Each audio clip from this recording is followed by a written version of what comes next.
an old 1940. It was built out in Pennsylvania. It's a Baldwin. A lot of people don't realize steam locomotives are just like cars in a way. Like you've got Ford, Chevy, you've got all different fans. Some people are Nissan fans. So this is a Baldwin. They had Alco and so many different flavors of these locomotives. So very popular one. It is the largest and heaviest 484 in the world, actually. For those of you that don't know what a 484 is, real quick, we've got 4 pony trucks. These are small leading trucks to help guide going down the rails. We have 8 large driving wheels that do basically all the work, and then 4 trailing trucks. So that's where we get 4 from. Yep. And this is a 2900 class. We have a similar sister engine in San Bernardino, California, who are actually trying to get to come out with us. And that is a 3751 3700 class. So a little bit smaller. You almost can't tell. But when they're next to each other, you could almost think they're identical. That number for designation, is that for the size of the boiler? So this is actually what in Philadelphia, when Baldwin built these, they used this number as their class. So the first 2 numbers of the class of locomotive, which would always be 29. And then the last 2, don't quote me on it, I think it's the number that they built. Some locomotives did that, like the 26-1. Sometimes it's just a number that they want to designate. Maybe the CEO is partial to that number or whatever, you know, and that's kind of where those numbers came from. But this is called the smoke box, and it's about, geez, I want to say about, I don't know, 12, 13 feet down. That basically is where all of the fumes are coming out of, and we can get further into that as we go down, but a lot of people don't realize that there's different chambers inside this boiler, and they have different purposes. So yeah, so this is one of our compressors on the call this the fireman side. This is where you get all your air from. So you guys probably seen brakes in your car, right? Yeah. Most people use hydraulics in their braking system for their car. We use air. So these are 2 massive pistons in here that are basically creating air. Like if your dad has a shop in his backyard and you hear that little compressor coming on, that's basically essentially what this is doing, is creating air. The 2 major pistons are here that are we have to keep lubricated. And what that does is it basically is using steam to power these pistons, which create air, which in turn will go down to this tank, which is holding that air pressure and basically allows us to use our brakes. So obviously air, really good. You want to have it. These are our cylinders. You guys probably know in a car, you've got a V8, V6, you've got them all. We literally have 2 pistons, one on the left, one on the right. And this is a timing piston up here. I won't really go into the Wagner. That's a drifting valve. Basically, if you're coasting down a hill, real quick, if you're interested in that 3rd one up there, it's almost like you take your foot off the accelerator. Let's just say in your car, if you took your foot off the accelerator because you're coasting, you don't want to give it gas, right? You're not getting oil to your pistons. So what that drifting valve does is it allows the both pistons to still get steam oil as it's going down a slight grade. So that's something that Baldwin was really cool about with their engineering. You very rarely see steam locomotives with a drifting valve. This was such a massive locomotive that did mainline steam running for freight and passengers. So it actually went up past 100 miles an hour on some straight line. So it's actually, if you don't realize this was going about 100 miles an hour. Could that maintain that, pulling all those cars? Going uphill, it would probably be a little harder on it, but just straight line track. This was getting up to high passenger freight about 100 miles an hour. Wow. Not constantly, but So this is the we call this the crosshead. This is lubricated. We have this little lubricator here. Believe it or not, goes straight up. This is allowing small amounts of drips of oil to lubricate this crosshead.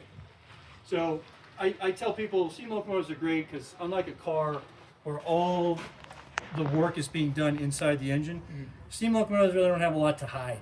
They're showing you basically everything. And we've always got to lubricate things out here because unlike your car, when you put oil in, you've got oil inside, keeping everything nice and lubricated. We really don't have anything inside. So this thing is flinging grease, it's flinging oil. So we're always adding oil and grease. And yeah, and so going into the driving wheels, these are 80-inch drivers. They're also basically really simple, you know, as far as, I'm sorry, I use cars a lot because people understand cars. But when you have your wheels going down the line, people ask me this here, your weights. Can you take 2 more? Yeah, we sure can. Yep. Sorry about this. So like if you get new tires put on your car, a lot of times you have to have new weights put on, so you're not getting that vibration. Same exact thing with a steam locomotive. You'll notice as you go down further, you've got a lot more rods on this second driving wheel, so you're going to have a much larger weight. Pretty simple engineering, but it's a lot like a car. Same thing with your brakes. These brake pads, just friction. A lot of people don't know we have some of the most modern bearings on this locomotive. It's called Timken. If you look, you'll probably see Timken written on a couple of these, which is some of the nicest friction bearings ever put on a locomotive. So basically we have ourselves a little Cadillac here. This had the most modern equipment up to when they started dieselization in the 50s. So being in 1944, it's actually in really good shape. Once again, like your transmission in your car, this is called a Wall-Shorts driving gear. They had Baker, different styles, but this little half moon is very indicative of Wall-Shorts and how he decided to create his driving gear. And so right now, this rotates up and down. So you'll see this actually move. So right now it's in the middle. If it was down here in the half moon, you'd be going, I believe it's backwards. And then at the top, you'd be going forward. So right now we're in neutral. So you can tell your shifter's in neutral, basically. For all intents and purposes, you can kind of see where the locomotive is right now. So people, you know, they don't really realize that you can see everything on a steam locomotive. You know, looking at your car, you can't tell if it's in park, neutral, or drive by looking at it. Well, the steam locomotive you can, so that's pretty cool. Does this have is there like, I guess, the equivalent of a what? You know, with a steam locomotive, it's, you know, it's kind of funny. Is it like sequential gearing? You know, it's all basically, you know how you have, basically back in high school you learned about kinetic energy and potential. You've got a huge boiler always, for all intents and purposes, around 290 to 300 psi. So you've got all of that pressure, right, waiting to get released. So kind of going back to what you said, this is almost like overdrive in your car. So as you get faster, well, when you're first starting off with a heavy train, you want to be all the way down, right? Or top, whether or not you're going backwards or forward. So you want the full amount of your valve open at the top, which is what this would allow. Because you'll see how this big bar connects to that timing piston? That's going to bring it's going to open that about as wide as you can to let as much steam as possible in there to pull a heavy train. As you start getting up to speed, though, you can actually adjust this so you're opening that valve. It's almost like saving gas on your car. You know, you're getting better gas mileage. But like you said, that's basically what this is doing. It's actually allowing you to put almost like all of your power all at once, all the way down. And as you're getting up, you're coasting. You can kind of taper that off and save some steam. So that's basically your transmission. But you're using all that pressure from the boiler all the time. So yeah, once again, this is a tank. This is one of our holding tanks for our air to use our brakes when we need to. You can kind of see how massive these driving wheels are. These are 80-inch tall.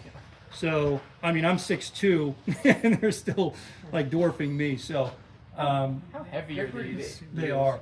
You know, I wish I could tell you on that. I do know that there's no way any single man could move these. I would think not. Oh my goodness, that's a great question. Though I apologize. What are they made out of? So this is actually nickel. The driving rods is a nickel alloy steel as well. So it's mixed. That's why it's not rusting. But these are basically all hardened steel. Okay. Funny, they actually call this piece right here believe it or not, it's a tire, just like you wear out your tires in your car, right?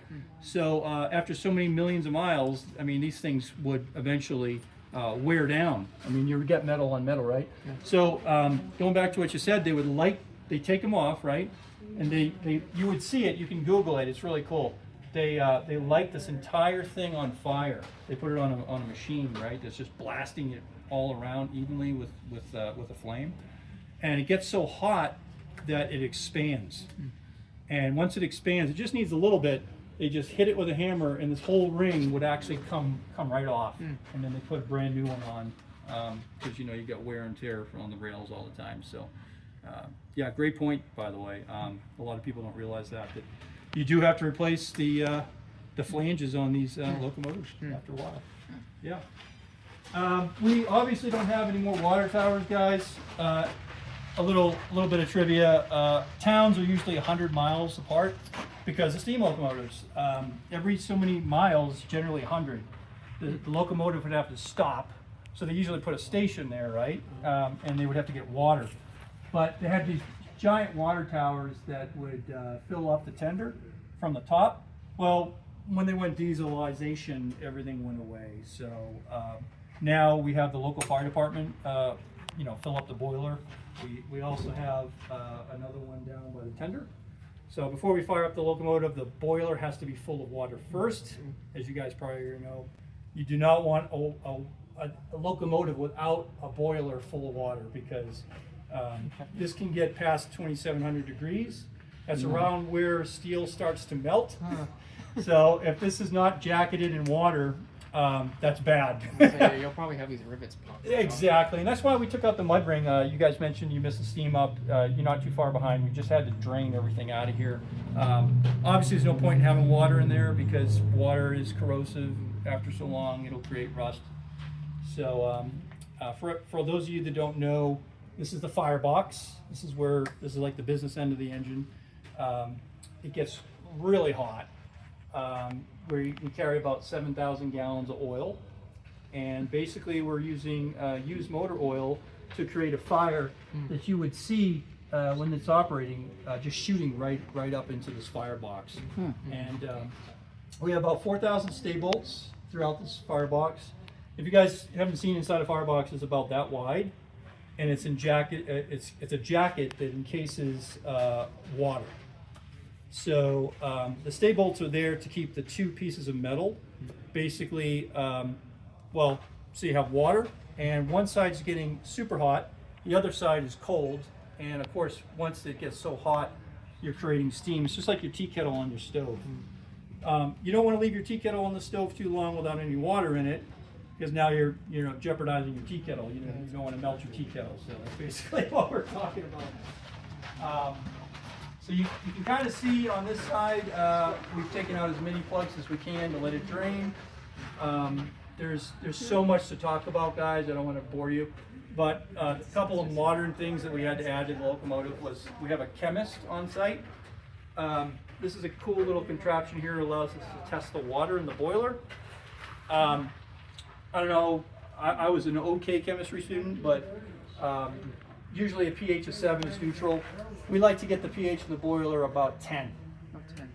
You want it to be more alkaline, you don't want it to be too acidic. So we try to shoot for 10. Is it more efficient?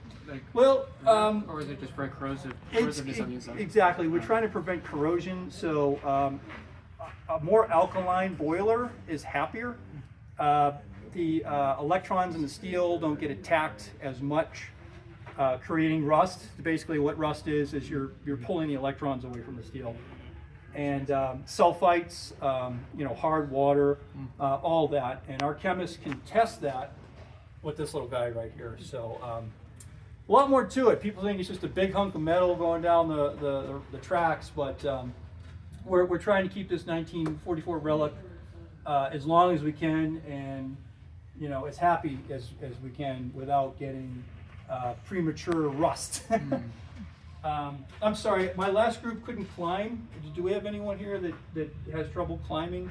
I do, and it's okay if they don't. Are you sure? Okay, Yeah. I mean, It's totally fine. I feel terrible because we normally have a ladder, like a big staircase, It's not that difficult to get into the cab. If you guys want, I can give you a quick brief tour of inside the cab and what we're talking here. The last thing I wanted to talk about was two more things. We have a water pump. So as you know, we're going from this big box back here we call the tender. We're trying to get water to the locomotive.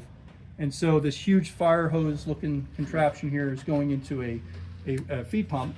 And that's basically allowing the water to get into the locomotive. And so Worthington was a really popular name back in the day and still is. So that's, I was part of this here. I actually had to go to an Army Navy store here in Albuquerque and find this piece. Came off an old Navy ship, and that's a strain relief. Something you would never have found on a steam locomotive in the 40s. This is called PTC, positive train control. So this is a 27 pin connector. It's just a giant cable. Oh, so that's where you hide it. Yeah, that's where it's hidden right now. It's almost like a model train set when we're trying to connect the train. But basically what this is doing is allowing us to run a diesel behind us. And there's a couple things why we kind of have to have a diesel. We don't necessarily want it, but one of the main reasons is FRA regulations is requiring us we have a diesel. There's another reason, it takes a lot of stress off the locomotive. So we have this thing in a diesel called dynamic braking.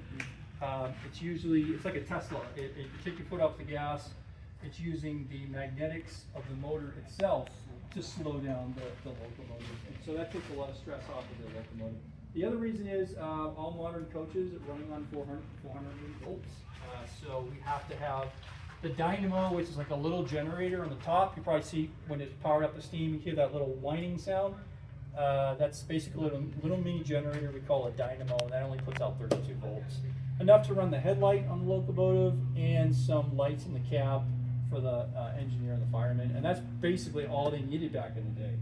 But now we have a lot more bells and whistles, no pun intended, to run. So we needed to add a lot of this modern equipment that hopefully you guys can kind of, Need to upgrade the ECU. Yeah, exactly. Yeah. So if it's not any more questions, like I said, I could spend all day talking about this old girl. I love it. But I'm more than happy to take you up in the cab. If you don't feel comfortable, please let us know. But you might be able to kind of poke your head up there and kind of see what we're talking about. But if anyone wants to come up, you're more than welcome. Just make sure you grab both handles here. You guys are literally standing on a piece of history that just got made for the third time here in a row since we finally got this locomotive back up and running over 20 years ago. You guys may have read it started in Coronado Park. We had homeless people living in this thing. Wow. One of the coolest things, people don't understand just how massive this thing is. You literally, I don't know if you guys have a light here, but you literally could move in there. It's like a little apartment. Here is fire brick, just like a fireplace in your house. It's really no different. So this fire brick kind of prevents the steel from melting because you're literally just turning this thing into a giant furnace. So basically this is what this is allowing. The more you go this way, the more oil, this way you're cutting off the oil. Yep, and so if you guys have had a fireplace in your house, it's very similar, except we're not using wood or coal anymore. We're using oil. So we also have a blower. You guys probably know that old, that deal. Yeah, in your fireplace. And what you're doing is you're doing the same thing. You're just agitating the flame. You're giving it more oxygen. You're making the flame bigger, hotter. And when you do that, you're creating more steam, obviously. We want as much steam as we can because that's what's giving us the power to pull a heavy train. And basically what the blower is doing is it's shooting steam all the way down. We have these flues. It's going right down like a chimney. And the more you do it, you create a draft. And what that draft does when it goes up the stack, it creates a vacuum, which pulls fresh oxygen into the firebox. And that's what these controls are doing right here, basically, at the same time. So, for all intents and purposes, that's basically what this is doing. The fireman can also, he can operate the hot water pump from this side. you know, if you're not getting a good flow of water. He can also operate the injector. We talked about the injector briefly. I can't remember if I went into detail with the last crew, but basically you take a garden hose, right? It's an engineering marvel. If you squeeze it, you're going to get a much, you know, more powerful stream coming out than if you just let it, you know, trickle. And basically that's what an injector is doing, is overcoming the pressure in the boiler, which in and of itself is an engineering marvel because you're using the actual power of the locomotive to overcome its own pressure. So it's really cool how that works. It's got a little Venturi basically in there as well. Getting back to the water, we have 2 site classes, one on this side, one on that side. Absolutely critical to have water. Obviously you don't see water, but normally you would see it. We try to keep it around the middle mark to the 3/4 mark, whatever we're running. Because once again, this is a crown sheet up top. So your flame is coming up, right? And it's just, this thing is unbelievably hot. So you want the water level to be covering the crown sheet. Because if, God forbid, it got too low, you're exposing the crown sheet. And if it's exposed for so long, you add cold water to hot steel, instantaneous possible boiler explosion. Yeah, it atomizes, and you're getting a flash of a superheated steam, too quick for the boiler to handle it. And that's when you just start seeing rivets popping, and you've probably seen it on cartoons and shows where a whole boiler will just explode. So it's critical we have 2 site classes. FRA says we have to actually have it lit, which is why we have these lights, because at night, and then we have to have redundancy. So the engineer is monitoring it, the fireman is monitoring. Oh, it's huge. Yeah, if anything I could tell you, if you're running a steam locomotive, you've got to keep that thing always in at least the halfway point if you can. Gettysburg had a problem where they were going downhill and they weren't keeping an eye on the site class, and as you know, you go downhill, your water level is going to slosh all the way to the front. So now they had a brief crown exposure and made some damage, but luckily it didn't explode. That was back in the 90s, wasn't it? You're right. Yeah, that was back in the 90s. That was Gettysburg, and now they have this brass plug that if it gets too hot, as a third redundancy, brass melts. The melting point is much lower than steel. So what would happen is it would melt the brass first. The water would come pouring in. It lets the engineer or the fireman know, hey, you just melted your brass plug because you weren't monitoring your water. And then the added benefit to that is that it puts out your fire. You know, so it's kind of a win-win all around. So it's kind of a fail-safe. Exactly. It's the same thing with this locomotive. It's really no different, but we really do have to keep an eye on it. If you guys want to hop in the engineer seat and whatever, I don't care. This is a great time for people to get pictures if they want. This is kind of a modern brake stand. This came off of a diesel locomotive. So as you know, you've got your train brake up top running the train. Any consist that we have is going to run from this tender back, all of your train cars. This guy here is for the locomotive itself. So that's just if you're not connected, you just want to go ride around the yard with the locomotive, that's when you would use this brake right here. Right above, well, this gentleman's head here, this is a throttle. Just like a gas pedal in your car, you pull it all the way back, you're going to go full steam ahead. You know, once you go all the way forward, you're closing those valves. Yep, and so that's basically it in a nutshell. Not too, you know, difficult to. I'm sorry, was the question? Yeah, that's the Johnson bar, right? Yeah, so there's 2 names for that. A lot of people call it the Johnson bar. People call it the reverser. So right now, I think I showed you on this is a wall short, so you can tell it's in neutral because it's straight up and down. If you wanted to go forward, you go all the way forward with the. So you'd have to like pull this in and then push forward. Exactly. That is a powered reverser because it's too. It's almost like a 747. It's too much for the pilot to pull back on those flaps. So that's a smaller steam locomotives, they could just move the lever. This is a big one, so that's a powered reverser. Yeah, you see, guys, like it took a lot of strength to run one of these things with these. Yeah, it's almost like you want to put your car in a drive. You're pulling all that linkage to try to get it to go into drive. Directed gear. Exactly, and that's precisely what it's doing. Whistle here. That's your whistle. Yeah. If anyone wants to ring the bell, You're more than happy to. Is that Yeah. one in the middle? So we got one for the engineer now. We just extended this all the way around. The engineer can ring the bell or the fireman. So anyone wants to. Is it a manual? Oh, excuse me. This is to pull.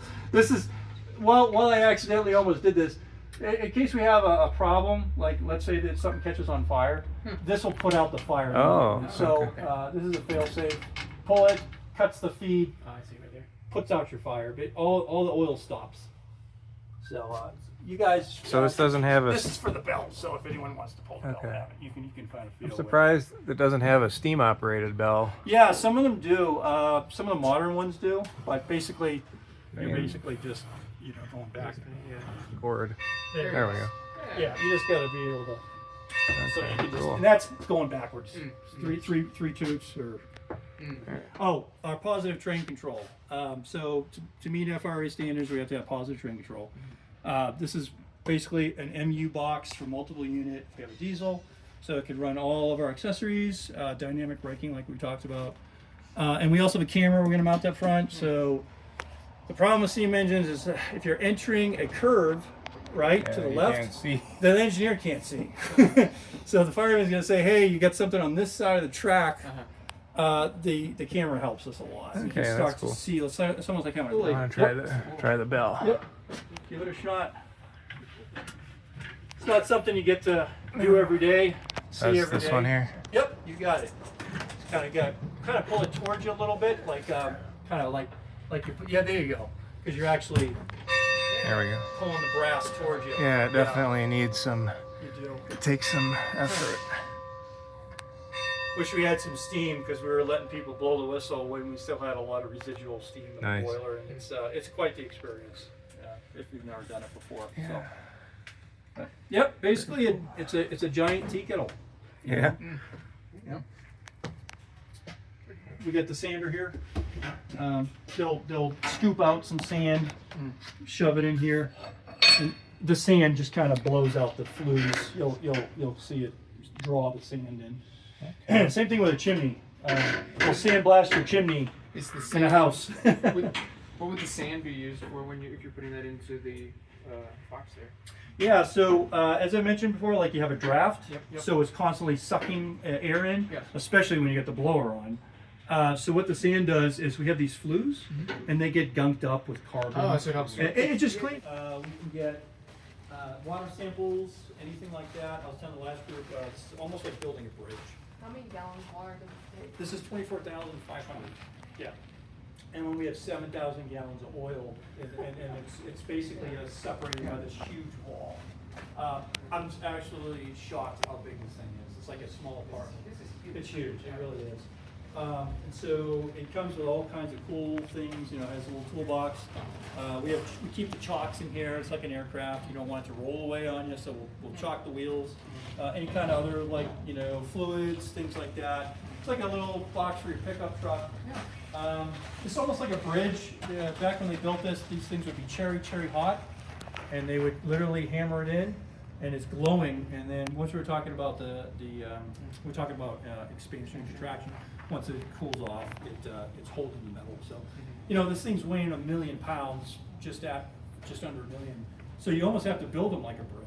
It's pretty much the thing. How long are these bolts? God, I wish I had an exact number for you. I want to say they're at least 4 inches. They go back, but then again, I'm getting lying to you because I've never actually pulled one out. I get a lot of questions about this. You'll never see this on a normal modern car. You'll see these in a lot of old box cars, locomotives. Back in the day, it was called shunting or poling.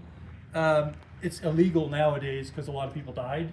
But what would happen is, let's say we had 2 tracks here, another track, and a locomotive was sitting here on a car or whatever, and they didn't want to go all the way to the end of the yard to switch tracks to move this car. They would call it a pole guy in, and it's basically a huge pole with a ball on the end, and he put it here. He put the other end on the locomotive or a box car, whatever they had, and they would push the car on this track with another train on that track. So if that makes sense, it just saved a lot of time because you didn't have a runaround. You didn't have to go all the way around to switch to do a runaround to get to this end, and it just made it 1,000 times easier. But unfortunately, a lot of accidents happen. The pole would slip, or somebody would get caught in the middle of it. Sure. And so I forget what year it was, but the new FRA standards is completely forbidden. But a lot of the old vintage equipment, you'll still see Yeah. shunting pole points on. A lot of these developments were kind of written in blood, Oh, absolutely. like the It was knuckle terrible. coupler, because Yeah. back they used to have to drop a pin in, Yep. be between the cars, and pin it in. That and was then- like the old, back in the day, you had British locomotives were like that, you're right, as well. You know, some of the more modern stuff you'll see back here, MU stands for this 27 pin connector. I was kind of part of this. Multiple unit, yep, same thing. This is where we hook up another diesel, once again for that extra braking and extra voltage that we needed. And this is kind of our chops here. This is how we chop the locomotive. This is a different one, but it's literally just a piece of metal and some chains to keep the wheels from rolling. I'm an aircraft guy, actually by trade. I just retired out of the military. You see this in the aviation industry a lot. It's called lock wire. So, you know, typical lefty-loosey, righty-tighty. This is pulling it to the right. So in the event, here's Timken, well-known bearing. Very modern, very low maintenance. It's very low friction. These roller bearings are amazing at keeping these wheels moving. Hey, Joe. Oh, hey. How are you? We're almost. I'm leaving in 5 minutes. Oh, you are? Just letting you know. Okay, we'll be done in 5 minutes. So yeah, that's basically what that's doing there, keeping these bolts from coming undone. So a lot of people ask that. Aviation and trains, a lot of vibration. So that's kind of what that's doing. Sorry guys, I'm actually on the clock here myself, but basically the same thing on this side, kind of self-explanatory. One thing I do want to talk about is the injector. Basically a lot of brass, and this is one of the engineering marvels that allow the engineer to put water into the boiler and overcome the 290 psi that we're running right now, just through gravity, you know, fed. So you're taking the 290 psi, you're running it through here. This guy is boosting it up past 290, which doesn't make sense, but because of how an injector is designed, I mean, like the smaller, the I can get absolutely. And there's a couple. There's a little ball valve in there. It's just amazing how intricate this is. But it's basically turning what you're getting out of the locomotive and amplifying it to put it in. And a little bit about the PTC. This is something you'll never see on a steam engine. Well over 400,000 right now. What we have in all this new line we need for when we hook up to a diesel. Looks like something you get out of Home I Depot, was gonna right? say, yeah, you got some new braided lines there. All new braided lines, yeah. So this is kind of what we need right now to run on mainline track, guys, to be under FRA standards and comply. So we're getting there. It's all tied into that box, which still isn't fully up and running, but you kind of got an idea When is up the there. So when do you guys hope to be able to have this thing up and operational and driving around? well, we actually did take it. We got authorized through Amtrak, New Mexico DOT, and also BNSF to run 20 miles north and 20 miles south. Oh. So we could do that. How'd it do? So far, we've only gone about 10 miles. We're just taking it down to the rail yard and showing it off, and then chugging it back here. So about 10 miles. But now that we have this in the works, we're hoping to do the full 40. Great. Full 40 miles. Okay. Yeah, we finally found a few leaks, brass expands. The last bit here before I let you guys go. Here's a piece that slides. You can kind of see the cab and the firebox are separate. So these are two pieces of metal that are kind of notched in here, right? This thing expands almost up to 3 inches. Really? When this thing's heated, it's a huge boiler, huge firebox. So we actually have to have this It has to be able to piece move. here so it allows the cab to stretch, and it's basically on the best way to explain it's like a crosshead that I showed you up front. It's literally going back and forth. So it's an expansion joint. Pieces, basically. yeah, pretty much, yeah. How And long then- did the restoration take? Over 20 years. Okay. Yeah. When we pulled it out of the park, we had birds living in it, you name it. And so, and then once again, power reverser, we're in neutral. Here's that huge bar that he was trying to pull back on. So you can kind of see how much metal he's pulling on for the Johnson bar to get this to go into gear. So we're in neutral right now. So that's where you're getting the power from. The steam's powering the lever to move it to get the locomotive either forward, reverse, or neutral. So, and then here's a crosshead, really simple to see. This is basically what you get in the cab. Huge piece of steel that's moving back and forth. So that's why when we move it, we bring this guy up, slowly drains in, same thing again. And so yeah, and that's kind of it in a crash course nutshell, guys. No more asbestos. This is all ceramic. As you know, ceramic's a really good insulator. It's all ceramic material. It's expensive, but it's not going to give you mesothelioma like back in the day the asbestos would have been all in here, and there's no way we could ever pass. It's too bad it works so Well, yeah, It did work they pretty all well. used. But believe it or not, I just learned something. This actually works a little bit better than asbestos. They've done some studies, and you can just hold a flame up to this thing. Really? It's Wow. just it's crazy. It's just it just absorbs heat, and it does a great job at it. So that's it right there. And once again, air brakes just for your air. Where's the camera? Yeah, we're gonna actually put it right up here. I don't know if you can see it. Oh, yeah, This guy right here is where our camera is actually going to be hooked up, and basically have a GoPro. So, something new. But I apologize, guys. I actually have to run. Do you have any last-minute questions? I enjoyed. You're very thorough. Yeah, sorry. This is me. Some guys want to just get through it. We loved it. It's good. It's good. Yeah, I like. You can tell when someone's passionate about it. Oh, I appreciate it. I've been doing this for over 8 years, and I keep coming back. And, Actually, you're well to knowledge. Yeah. There's a fun tour. and you guys